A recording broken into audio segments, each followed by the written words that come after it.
नमस्कार, बहुत स्वागत है आप सभी का। अनादि टीवी देख रहे हैं आप। आपके साथ मैं हूं पल्लवी परिहार और बात करेंगे आज जहां वाहन चालकों के पास जो इलेक्ट्रॉनिक वाहन है वे सुरक्षित ही नहीं है। बता दें कि जंगल, पहाड़, सुनसान रास्ते में कहीं भी वाहनों का ब्लूटूथ हैक करके वाहनों को रोका जा सकता है और गंभीर अपराधों को अंजाम दिया जा सकता है या फिर वाहन सुधारने के नाम पर हजारों रुपए ऐंठे जा सकते हैं।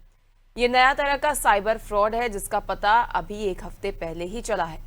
मध्य प्रदेश में कुछ शहरों में ई रिक्शा को ब्लूटूथ के माध्यम से अचानक बंद कर दिया गया और उसके बाद सुधारने के नाम पर ठगी कर ली गई। लगभग 2 दर्जन ई रिक्शा चालक ठगी के शिकार हुए हैं। इसके बाद केंद्र सरकार ने कुछ ऐप्स पर रोक लगा दी है, लेकिन क्या केवल रोक लगाना काफी है? क्या दूसरे इलेक्ट्रॉनिक वाहनों में इस तरह की गड़बड़ी नहीं की जा सकती? और क्या ये नए तरीके का साइबर अपराध बड़े अपराधों का कारण तो नहीं बन जाएगा? आज इन्हीं सवालों का जवाब तलाशने की कोशिश करेंगे। पहले देखते हैं ये खास रिपोर्ट।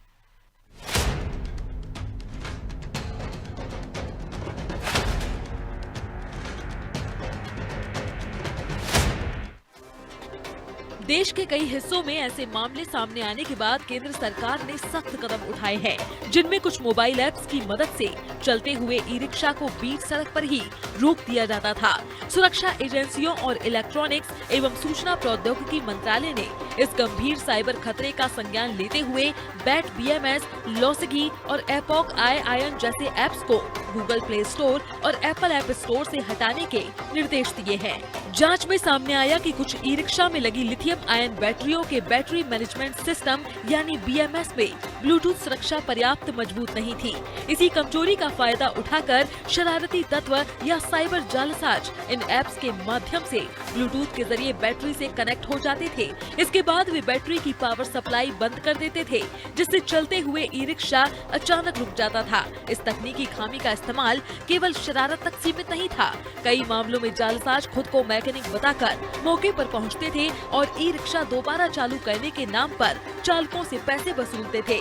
इससे ई रिक्शा चालकों को आर्थिक नुकसान के साथ साथ सड़क पर सुरक्षा संबंधी जोखिमों का भी सामना करना पड़ता था। इस बीच यह अफवाह भी उड़ी कि फाइनेंस कंपनियां किश्त जमा न करने वाले ई रिक्शा को जाम कर रही है, जिस पर सरकार ने सफाई दी कि यह काम फाइनेंस कंपनियां नहीं बल्कि एक ठग गिरोह मोबाइल ऐप्स के जरिए कर रहा है।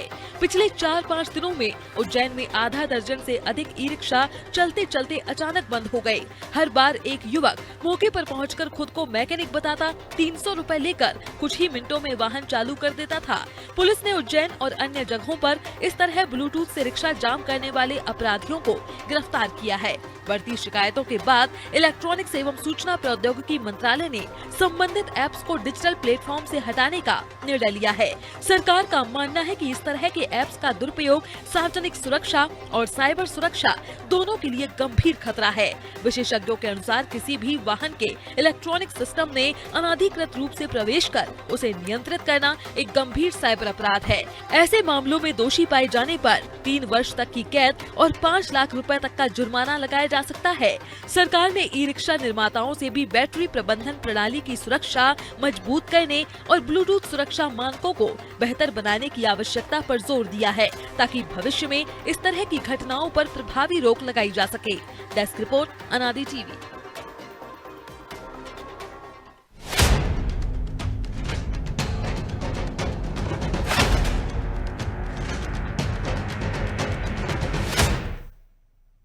तो देखिए, लगातार मामले सामने आ रहे हैं जहां पर अचानक से किसी ऐप के माध्यम से जो ई वाहन है उनकी बैटरी को बंद कर दिया जाता है, जिसका परिणाम ये रहता है कि जो वाहन है अचानक चलते चलते बंद हो जाते हैं और जो वाहन चालक है उनको काफी परेशानियों का सामना करना पड़ता है। गनीमत है कि ये एक हफ्ते में मामला केवल वाहन बंद करने तक और फर्जी ठगी करने तक ही सीमित है, बल्कि आगे आगामी समय में इससे और भी बड़े अपराध देने की आशंका जो है वो जताई जा रही है। वहीं इस पर अधिक जानकारी के लिए हमारे साथ विभिन्न जगहों से, विभिन्न जिलों से संवाददाता जुड़े हैं, जिनसे हम जानकारी लेंगे। इससे पहले हमारे साथ जुड़ गए हैं महेश श्रीवास्तव, जो कि साइबर एक्सपर्ट है। महेश जी, आपका अनादि टीवी में बहुत बहुत स्वागत है। महेश जी, मैं पूछना चाहूंगी कि ये जो लगातार मामले सामने आ रहे हैं ये फ्रॉड के, और लगातार जो ऐप के माध्यम से ये ई रिक्शा हुए, ई वाहन हुए, इनकी बैटरियां बंद कर दी जा रही हैं, तो ऐसे में जो साइबर ठगी और जो ऐसे वारदातों को अंजाम दिया जा रहा है, इसके खिलाफ यदि कार्रवाई की जाए तो साइबर पुलिस की ओर से क्या कार्रवाई अमल में लाई जा सकती है और आगामी समय में इसके माध्यम से किसी बड़े अपराध को जो है रोका जा सके या बड़े अपराध को ना होने दिया जा सके, इसके मद्देनजर क्या कदम उठाए जा सकते हैं?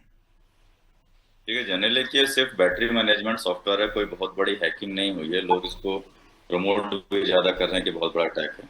सिंपल क्या था कि एक बैटरी जो होती है बहुत सारे छोटे छोटे सेल्स से मिलकर बनी होती है और कंपनी ने इसको ब्लूटूथ के जरिए आप अपने मोबाइल स्क्रीन पर देख सकते हैं कि कितने सेल्स वीक हैं, कितने कितने चार्ज हैं, कितने देर वो बैटरी चलेगी, परसेंटेज सब कुछ आप अपने मोबाइल पे देख सकते हैं।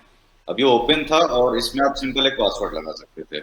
जैसे मान लीजिए हम लोग कोई नया मोबाइल खरीदते हैं तो उसका बाय डिफॉल्ट पासवर्ड 1 2 3 4 5 रहता है, तो हम लोग सबसे पहले उसे चेंज कर देते हैं। तो ये लोग अगर उसको चेंज कर लिया तो इतने बड़ा कोई इशू होता नहीं।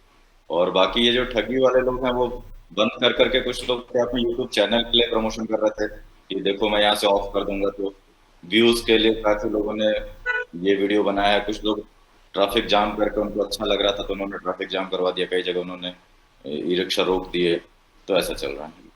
बिल्कुल महेश जी, कह सकते हैं कि पहले तो जो मामले देखे जा रहे थे वो शरारती तत्वों की ओर से किए जा रहे थे, लेकिन इसके बाद जैसे ही सोशल मीडिया पर ये मामले सामने आए उसके बाद अपराधों को भी अंजाम दिया जाने लगा था। जैसे कि हम बात करें कि फ्रॉड्स होने लगे थे जहां पर ये इन ऐप्स के माध्यम से इन ऐप्स का यूज करके बैटरी बंद कर दी जाती थी और फिर उसको उसके बाद जो अपराधी है वो खुद को जो फ्रॉड मैकेनिक है वो बताकर जो मशीन है उसको फिर से ऑन कर देते थे और पैसे ऐंठ लेते थे। कई बार ऐसे भी मामले सामने आए हैं, कोई सुनसान जगह पर ऐसे ई रिक्शा को रोक दिया जाए या कोई वाहन को रोक दिया जाए, वहां पर लूट की वारदात को अंजाम दिया जाए, तो ऐसे कई मामले भी देखने को मिल सकते हैं। और जो आपराधिक शरारती तत्व हैं वो कहीं ना कहीं अपने फायदे के लिए इसको यूज कर सकते हैं। हाँ बिल्कुल, देखिए अब ई रिक्शा अगर बैटरी वाली जो वो रुक रही है उसका यूज आप मतलब जो भी शरारती तत्व किसी भी तरीके से सोच सकते हैं। जैसे मैकेनिक वाला तो मैंने भी सुना था कि किसी ने ई रिक्शा रोक दिया और बोला कि ठीक करने के लिए मैं आपसे 500 रुपये लूंगा, और दिखावे के लिए कुछ इधर उधर किया और उसने 500 रुपये उससे ले लिए। ये केसेस तो काफी हुए थे। और वही है कि कहीं अगर रात को चलते चलते किसी को रोक दिया जाए तो वहां पे कुछ घटने होने के चांसेस भी रहते हैं। बाकी अभी मैं देख रहा हूँ कि सभी लोगों ने उसको पासवर्ड प्रोटेक्टेड कर लिया है और मेरे ख्याल से कुछ ही लोग बचे हैं देखने वाले। बाकी जितने लोग अगर पासवर्ड लगा लेंगे तो उनके हैक होना बता है। बिल्कुल, क्या जो साइबर पुलिस है उनकी ओर से इस मामले को लेकर कोई जागरूकता अभियान चलाया जाना चाहिए, क्या जरूरत है आपको लगता है? अभी देखिए जागरूकता अभियान तो पुलिस की तरफ से हर जगह से चल ही रहा है। आपका मतलब हर स्कूल कॉलेज में तो जा जाके बोल ही रहे हैं। साथ में मैंने भी ट्रैफिक पुलिस में भी विजिट किया था फील्ड में, तो काफी पुलिस वाले भी हैं जो बता रहे हैं कि आपको पासवर्ड लगा लेना चाहिए। बिल्कुल, निश्चित तौर पर महेश जी, अब उम्मीद की जा रही है कि पुलिस की ओर से जब जागरूकता अभियान चलाए जा रहे हैं, लोगों को जागरूक किया जा रहा है, सॉल्यूशंस दिए जा रहे हैं, तो निश्चित तौर पर इन जो मामले हैं इनमें कमी आएगी। आपका जुड़ने के लिए, जानकारी साझा करने के लिए बहुत शुक्रिया महेश जी। लगातार हमारे साथ बने रहिए। इस पर अधिक चर्चा के लिए हमारे साथ विभिन्न जगह से संवाददाता जुड़े हुए हैं जिनसे हम जानकारी लेंगे। हमारे साथ मथुरा से जुड़े हुए हैं संवाददाता विष्णु। विष्णु, देखा जाए तो लगातार जो मामले सामने आ रहे थे उसमें ई रिक्शा चालकों को काफी परेशानियों का सामना करना पड़ रहा था। उनकी शिकायतें काफी सामने आ रही थी जहां पर उनकी रोजी रोटी पर संकट मंडराता हुआ नजर आ रहा था। अब जैसा कि इस मामले में संज्ञान लिया गया है तो इसके बाद ई रिक्शा चालकों की क्या प्रतिक्रिया सामने आ रही है? जी, मैं बिल्कुल बताना चाहूंगा पल्लवी जी, ये जो ई रिक्शा चालकों को ये समस्या का सामना करना पड़ रहा है, ये BMS करके एक टेक्निक होती है जिसको बोलते हैं बैटरी मैनेजमेंट सिस्टम। इससे वैसे तो ये बैटरियों की सुरक्षा के लिए बनाया गया था, मगर भारतीय लोगों ने इसका दुरुपयोग करते हुए ई रिक्शा को परेशान करना शुरू कर दिया। ई रिक्शा चालक इससे काफी परेशान हो रहे हैं। वो ज्यादातर ई रिक्शा चालक कहीं पे से किराए पर ई रिक्शा लाकर और अपने परिवार के जीवन पालन के लिए ई रिक्शा चला रहे थे। उनको काफी समस्याओं का सामना करना पड़ रहा था। आज जब सरकार ने इस पर एक्शन लिया है तो उनको कुछ राहत की साथें मिली है और बताया जा रहा है कि ज्यादातर ये जो समस्या आई है, जो बैटरी खरीदी जाती है बैटरी रिक्शा मोबाइल से बंद हो जाता है, बैटरी रिक्शा लिथियम आयरन जो सिस्टम है उसमें बैटरियों में दिक्कतें आ रही थी, जिसके स्ट्रॉन्ग पासवर्ड ना होने के कारण ये समस्या सामने आ रही थी। अगर कोई ई रिक्शा चालक या बैटरी खरीदार अपना पासवर्ड चेंज कर लेता या अपना स्ट्रॉन्ग पासवर्ड डाल देता तो ये समस्या नहीं आती। आज यदि सरकार ने इसका एक्शन लिया है तो इसमें ई रिक्शा चालकों को काफी राहत मिली है और उनके चेहरे में कुछ खुशी देखने को मिलेगी। जी बिल्कुल विष्णु, काफी परेशानियों का सामना करना पड़ रहा था ई रिक्शा चालकों को, लेकिन अब जो है जो काफी जागरूकता फैलाई गई है और पासवर्ड डालने का भी कहा गया है। आपके पास इस वक्त ई रिक्शा चालक जो है वो मौजूद है, क्या आप उनसे प्रतिक्रिया जान सकते हैं, उनका क्या कहना है, पहले उन्हें क्या परेशानियां देखी जा रही थी और अब उन्हें क्या जो समस्या है उसका निदान मिला है, क्या उनकी ओर से पासवर्ड लगा दिया गया है? जी मैं अभी बात करते हैं ई रिक्शा चालक से, यही बताएंगे कि इनको किस तरह की समस्याएं आ रही थी। जैसा कि देखा जा रहा था कि ई रिक्शा को बंद किया जा रहा था सॉफ्टवेयर के द्वारा, अब सरकार ने जो अराजक तत्व है उनके ऊपर एक्शन लिया है, इसको लेकर आपकी क्या प्रतिक्रिया है? राहत तो है, बहुत कुछ राहत है इसमें। जी तो अब आपको ये समस्याएं नहीं आ रही है? नहीं आ रही है सर। क्या आपने अपनी जो बैटरी है उनका पासवर्ड चेंज कर लिया? हाँ जी सर। तो अब ये समस्याएं नहीं आ रही है?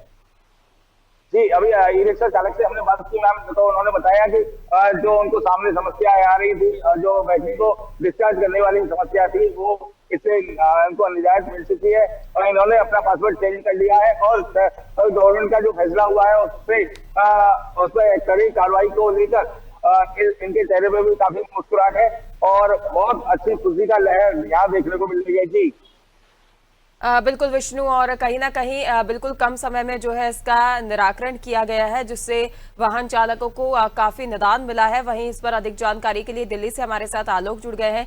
आलोक, दिल्ली में भी लगातार ऐसे मामले सामने आ रहे थे, बड़ा शहर है, ज्यादा जनसंख्या है और ऐसे ही ज्यादा मामले दिल्ली से भी सामने आ रहे थे, जहां पर कई व्लॉगर्स जो है वो दिल्ली से अपने चैनल्स चलाते थे और यहाँ पर शरारती तत्वों और ब्लॉग पर ऐसे वीडियोज डालने के लिए इसका उपयोग ज्यादा किया जा रहा था। तो अब ये जो मामले हैं क्या इनमें कमी आई है? देखिए, सबसे पहले समझने की जरूरत है ऐसा हुआ क्यों। बीएमएस जो बैटरी मैनेजमेंट सिस्टम है वो बैटरी की जो टेम्परेचर रहता है उसको देखने के लिए बनाया गया था, बैटरी कितनी बची है उसके लिए ये सिस्टम बनाया गया था और बैटरी की तमाम लाइफ को जानने के लिए ये सिस्टम बनाया गया था। अब क्या हुआ, कई लोगों ने जो बैटरी रिक्शा मेरे पीछे देख रहे हैं ये फाइनेंस भी कर रखा है कई लोगों ने, और कभी जब किस्त नहीं जाती 2-3 किस्त तो उसको बंद करने का काम फाइनेंसर करते थे इस ऐप के जरिए, BAT-BMS के जरिए। और आपको बता दें ये चाइनीज ऐप है, इसका नुकसान उन्हीं लोगों को था जिन्होंने सस्ती बैटरी ले रखी थी, ब्रांडेड नहीं ले रखी थी, उन्हीं पे इसका ज्यादा असर हो रहा था। और आपने सही बोला कि कई ब्लॉगर अपने व्यूज बढ़ाने के लिए, अपने सब्सक्राइबर बढ़ाने के लिए इसका गलत इस्तेमाल कर रहे थे। लेकिन हमारे पास बैटरी रिक्शा वाले से बात करते कि क्या वाकई उस ऐप से इनके जो है रिक्शा बंद हुए। क्या नाम है आपका? शिव कुमार जी, ये जो आजकल चल रहा है कि बैटरी ऐप से बंद हो जा रही है बैटरी रिक्शा, तो हुआ है क्या ऐसा? अच्छा,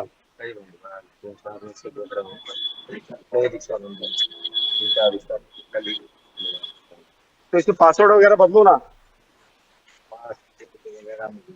अच्छा, मतलब आप जब बंद हुआ सवारी थी आपके ई रिक्शा में, तो कितनी देर बंद रहा? वो लेके जाना पड़ा। अच्छा, खुला ही नहीं फिर वो? तो देखिए कितनी बड़ी समस्या, अगर एक बार ऐप से बैटरी रिक्शा बंद कर दिया जाए तो खुल नहीं सकता, इसको अलग ले जाना पड़ेगा, किसी इंजीनियर के पास ले जाना पड़ेगा, तब ये इतनी दूर वहां तक पैदल ले जाएंगे। तो ये सब हो रहा था, लेकिन जो दिल्ली के परिवहन मंत्री पंकज कुमार सिंह है उन्होंने इस पे आपत्ति जताई है और कहा अगर ऐसा हो रहा है तो बिल्कुल गलत है, और लोगों से अपील की है कि जो बैटरी है वो चाइनीज ना खरीदे, लोकल ना खरीदे, ब्रांडेड बैटरी ही खरीदी जाए जिसके जो ऐसे ऐप का शिकार ना हो सके। जी बिल्कुल आलोक, कह सकते हैं कि बीएमएस का उपयोग सुविधाओं के लिए किया जाना था, लेकिन इसका दुरुपयोग किया जाने लगा लोगों को परेशान करने के लिए। लेकिन अब जो है इसके लिए कड़े कदम उठाए गए हैं। वहीं भोपाल से हमारे साथ दिव्या जुड़ गई हैं। दिव्या, भोपाल में यदि देखा जाए तो ऐसे कई मामले सामने आए हैं जहां बीएमएस का उपयोग कर काफी जो ई रिक्शा चालक है उनको परेशान किया गया। कई बार ऐसा भी होता था कि जो ई रिक्शा है उसमें यात्री बैठे रहते थे, यात्रियों को भी परेशानी होती थी और वाहन चालकों को भी। बिल्कुल पल्लवी, जैसे कि जो ये ऐप था, ऐप ने सबकी नाक में दम किया था और भोपाल में भी जो ई रिक्शा चालक है वो बहुत परेशान थे। मैं अभी एक ई रिक्शा के पास खड़ी हूँ, मेरे साथ एक चालक है। भैया ये बताइए भैया वो बैटरी कहाँ है जो ब्लॉक हो जाती थी? ये देखिए, आप देखिए, ये वो बैटरी है जो एक ऐप से ब्लॉक हो रही थी और ये किसी को नहीं मालूम कैसे हो रही थी। कई दिनों तक इनको समझ में नहीं आया कि जब ऐसे यात्री यहाँ बैठते हैं, यात्री यहाँ बैठते थे और चालक चला रहा है, उसे पता ही नहीं है कि क्या हो रहा है। आपकी ये ई रिक्शा है, आपके साथ ये घटना हुई ना मैडम? अगर गाड़ी चला रहा है बंद, हाँ। गाड़ी बंद हो रही है, पिछले को गाड़ी तेज में आ रही है, हाँ। एक्सीडेंट होता है, हाँ, दुर्घटना हो सकती है। पहले समझ में आया कि हो क्या रहा है? नहीं आया, हाँ, अचानक से हुआ, कितनी बार हुआ ऐसा? 3 बार हुआ। और जब गाड़ी बंद हो गई तो उसके बाद चालू कैसे किया? ऐप से चालू हुआ बंद, कोई ये आया है चालू कराया। और ऐसी कितनी घटना देखने को मिली? कम से कम 10 बार देखी। तो देख सकते हैं पल्लवी कि ये एक ही व्यक्ति नहीं है, जिनके साथ ये लोग साथ और भी लोग हैं। ये बताएंगे, काफी सारे लोग हैं, मैं पूछती हूँ। अब भैया आप बताइए कि जो ये ऐप का पूरे देश भर में बात हो रही है कि अचानक से चलते चलते गाड़ी बंद हो जाती है, आप उतरते देखते हैं कि गाड़ी में क्या हो गया, यहाँ सवारी चिल्ला रही है, आपका नुकसान हो रहा है। कैसे होता था, होता क्या था? मोबाइल से जैसे ट्रेन चाहिए था, हाँ, ट्रेन में खड़ा हुआ लड़का, हाँ, तो वो आप ऐप खोलता है, हाँ, तो जितनी भी गाड़ी दिखती है तो सबको वो लॉक कर देता है। हाँ, लॉक करते हैं, अगर रेंज अपने बाहर हो गई तो अपनी गाड़ी स्टार्ट हो जाती है। अच्छा, तो आपको ये कैसे समझ आया कि ऐसा करना पड़ेगा कि इस रेंज से बाहर जाना है? कितने किलोमीटर की रेंज रहती है? 200 मीटर 300 मीटर के अंदर के दायरे में। और ये चीज कितने दिन बाद समझ में आई? ये हमको कल परसों समझ में आई, जब शायद मीडिया में आया तब? नहीं तो पहले समझ ही नहीं आ रहा था। हम लोग मिस्टेक है गाड़ी में क्या है। और नुकसान कितना हो रहा था? बहुत नुकसान तो बहुत हो रहा था। कितना नुकसान हुआ एक दिन में? एक दिन में आप जितने कमाते थे 400-500 700 ऐसे नुकसान तो गए। तो पल्लवी आप देख सकते हैं कि ये वो लोग हैं जो छोटी छोटी, जिनका एक छोटा सा रोजगार है ई रिक्शा, लेकिन कभी कोई सुविधा कितनी बड़ी दुविधा बन सकती है, कितनी बड़ी आफत बन सकती है, वो इस ऐप ने बता दिया कि एक ऐप ऐसा आया जो ये बैटरी है, छोटी सी ई रिक्शा है और इसमें एक बैटरी लगी, उस बैटरी को लॉक कर दिया जाता है। चलते चलते गाड़ियां चलना जाती है, सोचिए अगर कोई पीछे से कोई तेज गाड़ी आए तो शायद इसमें टक्कर मार दे, सवारियों को भी काफी गंभीर चोट आ जाए। और उसके साथ इनको ये समझ नहीं आता था कि आखिर ऐसा हो क्यों रहा है। काफी दिन बाद जब लगातार मीडिया में ये खबरें आने लगी, तब इनको समझ आया कि एक ऐप से लॉक हो रहा है। अभी फिलहाल ये ऐप लॉक जो है बैन कर दिया गया है। और इनको ये भी समझ आया कि जैसे मैंने आपको बात कराई कि 200 मीटर की अगर उस ऐप के रेंज से आप बाहर निकल गए तो गाड़ी चालू हो जाती थी। तो ये तमाम तरह के किस्से अभी फिलहाल इन जो ई रिक्शा चालक है उनके बीच चल रहे हैं। अब इनको थोड़ी सी इस बात की राहत है कि ये जो ऐप है ये बैन हो गया, लेकिन इस चीज ने जरूर ये सतर्क कर दिया है कि किस तरह से कोई ऐप हमारी चलती फिरती व्यवस्था को ठप कर सकता है। बिल्कुल दिव्या, और जैसा कि देखा जा रहा है कि ऐप तो बैन कर दिए गए हैं और गूगल ऐप स्टोर से भी ऐप हटा दिए गए हैं, यानी इस प्रकार की घटनाएं अब आगे सामने नहीं आएंगी। लेकिन फिलहाल के लिए सभी अपने बैटरीज में, अपने वाहनों में पासवर्ड लगा लें, स्ट्रॉन्ग पासवर्ड यूज करें। इसके लिए जागरूकता अभियान चलाए जा रहे हैं। क्या भोपाल में साइबर पुलिस की ओर से ऐसा कुछ देखने को मिला है दिव्या? जो अगर भोपाल की बात करें तो राज्य साइबर पुलिस से ऐसी कोई जानकारी सामने नहीं आई, ना कोई अभी फिलहाल एडवाइजरी जारी की है। जो चीज सामने आई है दिल्ली की, जो हमारी केंद्र सरकार है उन्हीं के द्वारा जो एडवाइजरी जारी की गई है, जो खबरें छप रही हैं कि जो ऐप है, जो चाइनीज ऐप है जिसके कारण ये गाड़ियां ब्लॉक हो रही थी, उन पर रोक लगा दी गई है, जिसकी वजह से अभी फिलहाल इन गाड़ियों में समस्या नहीं आई है। लेकिन अभी तक राज्य सरकार की जो साइबर पुलिस है उसके द्वारा कोई एक्शन नहीं लिया गया है और फिलहाल ये बात रेक्टिफाई भी नहीं की गई है, ना ही एडवाइजरी जारी की गई है। लेकिन ये चीज जरूर है कि जितना हम इलेक्ट्रॉनिक गाड़ियों पे जा रहे हैं, ई रिक्शा की बात कर रहे हैं, ई व्हीकल्स की बात कर रहे हैं, एक जब ये छोटी सी ई रिक्शा जब ब्लॉक हो सकती है तो आप सोचिए अभी तो ऐसी गाड़ियां आ रही है जो पूरी तरह जो है इंटरनेट बेस्ड है, जो पूरी तरह जो है बेस्ड गाड़ी आ रही है, महंगी से महंगी गाड़ी आ रही है। तो आप सोचिए कितनी बड़ी से बड़ी चीजें घटना हो सकती है। बिल्कुल दिव्या, कह सकते हैं लोगों को सावधानी बरतने की जरूरत है और इसके साथ ही लोगों को इसके लिए जागरूक होने की भी काफी आवश्यकता है। वहीं मैं महेश जी से पूछना चाहूंगी। महेश जी, जैसा कि देखा जा रहा है कि बीएमएस को सुविधाओं के लिए बनाया गया था, लेकिन इसका दुरुपयोग किया जा रहा है। आगामी समय में ऐसी घटनाएं ना हो, इसके लिए क्या प्रिकॉशंस यूज करने चाहिए, क्या सावधानी बरतनी चाहिए? ऑथेंटिकेटर के रूप में यूज करें कि मतलब जिसका बैटरी है वो उसके मोबाइल नंबर को ऑथेंटिकेट करके ओटीपी लेने के बाद ही लॉगिन बनाना पड़ेगा, बाकी वो उसी के पास कनेक्ट हो पाए। अभी ओपन है ये पूरा, मतलब कोई भी किसी भी बैटरी को कनेक्ट कर सकता है, ये प्रॉब्लम जा रही है। अगर सेम चीज किसी ऑथेंटिकेटर ऐप के थ्रू लगा दिया जाए, सपोज मेरी बैटरी है तो मेरे मोबाइल नंबर के थ्रू कोई आईडी पासवर्ड जनरेट हो, मेरे गाड़ी नंबर पे कोई ओटीपी आए, उसके बाद उसको मैं ही लॉगिन कर पाऊँ, तो ये बेटर रहेगा। जी महेश जी, जैसा कि देखा जा रहा है कि अब गूगल ऐप स्टोर से इन ऐप्स को हटा दिया गया है और इनको बैन भी कर दिया गया है। क्या ऐसी संभावना जताई जा रही है कि आगामी समय में इसके जैसे ही और ऐप्स बनाए जा सकते हैं जिनसे इसी प्रकार का उपयोग जो है वो हो सकता है? इनके जैसे ऐप अभी ऑलरेडी चल रहे हैं मार्केट में, जैसे BTBMS वाला थोड़ा फेमस हो गया। सेम एप्लीकेशन और भी है प्ले स्टोर में, लोगों को उनका नाम नहीं पता है। बाकी सॉफ्टवेयर डेवलपर है, वो किसी भी टाइप का एप्लीकेशन बना सकते हैं, तो ये कोई बहुत बड़ी बात नहीं है। आप जैसा एप्लीकेशन क्रिएट हो जाएगा। अभी भी प्ले स्टोर में चल रहे हैं ऐसे। जी बिल्कुल महेश जी, जैसा आपने कहा कि जो सॉफ्टवेयर डेवलपर हैं वो इस प्रकार के ऐप्स बना सकते हैं, तो क्या जो ऐप्स जब मार्केट में आते हैं तो इन्हें किसी अप्रूवल की जरूरत नहीं होती? देखिए, इसको अगर प्ले स्टोर में डाला जाए तो उसके लिए पूरा अप्रूवल देखा जाता है कि वो अगर मोबाइल में आएगा तो कौन कौन सी चीजों का यूज करेगा, वो आपको कौन कौन सी लोकेशन का एक्सेस लेगा, गैलरी का एक्सेस लेगा कि क्या लेगा। तो प्ले स्टोर में आने के लिए उसको पूरा मतलब काफी टाइप के मापदंड होते हैं, उसके गुजरने के बाद ही प्ले स्टोर में आता है। दूसरा होता है कि मैं बिना प्ले स्टोर के अगर एप्लीकेशन डाउनलोड करता हूँ तो उसमें कोई ऐसे मतलब मापदंड नहीं होता, आप कुछ भी बना सकते हैं उसको। तो इन्हें हम थर्ड पार्टी ऐप कह सकते हैं जिनको डाउनलोड करके इस प्रकार का उपयोग किया जा सकता है? बिल्कुल बिल्कुल, थर्ड पार्टी ऐप बना के आप यूज कर सकते हैं इसको। जी बिल्कुल। तो इन सभी चीज़ों के लिए और इन मामलों से कहीं ना कहीं निजात पाने के लिए आपको जागरूक रहने की ज़रूरत है। और फिलहाल साइबर पुलिस की ओर से जो भी एडवाइजरी जारी की जा रही है उसको फॉलो करने की आवश्यकता है। आप सभी का जुड़ने के लिए, जानकारी साझा करने के लिए बहुत बहुत धन्यवाद। तो देखिए, लगातार जो मामले सामने आ रहे हैं इसको मद्देनजर रखते हुए साइबर पुलिस की ओर से एक्शन तो लिया गया है, ऐप हटाए गए हैं, लेकिन फिलहाल के लिए पूरी तरह से निजात इस मामले से नहीं मिली है। इन्हीं प्रकार के कई ऐप ऐसे हैं फोन्स में, मोबाइल मार्केट में, जो कि इस प्रकार के ही उपयोग के लिए जो है उपयोग किए जा सकते हैं और कहीं ना कहीं फिर से ऐसे मामले सामने आ सकते हैं। पूरी तरह से प्रतिबंध नहीं लगा है, कुछ मुख्य ऐप जो बताए जा रहे थे उन पर प्रतिबंध लगा दिया गया है, ऐप हटा दिए गए हैं। अब देखने वाली बात होगी कि आगामी समय में इस प्रकार के मामले सामने आते हैं या जो प्रिकॉशंस जारी किए गए हैं, पासवर्ड लगाने की हिदायत दी गई है, उनका उपयोग कर जो ई वाहन चालक है वे सावधानी बरतते हैं, या ऐसे मामले लगातार आगामी समय में भी देखने को मिलेंगे। फिलहाल के लिए इस खास चर्चा में इतना ही। लगातार देखते रहिए अनादि टीवी। नमस्कार।